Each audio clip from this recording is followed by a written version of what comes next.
தூரத்துல இருந்து வர எனக்கு பிரசாதத்தை போடுங்க. ஐயோ, இது அம்மனோட நைவேத்தியம், பிரசாதம் இல்ல. உனக்கு தரக்கூடாது. நீ ஊருக்கு புதுசு போல் இருக்கு, கன்னத்தில் போட்டுக்கமா. ஐயா, நல்லா இருக்கு. தூரத்துல இருந்து வந்திருக்கேன், எனக்கு ஏதாவது தாங்கன்னு கேட்டா இல்லங்கறீங்களே. அம்மா இங்க பாருங்க, அது அம்மன் நைவேத்தியம். இது இன்னும் என் கையிலே இருக்குல்ல.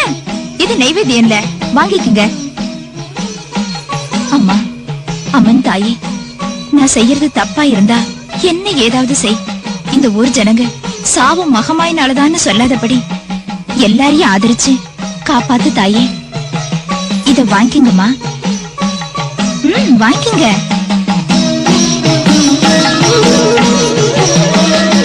நீ எனக்கு போட்ட இது பிடி பிரசாதம் தான் இந்த ஊரை காப்பாத்த போகுது.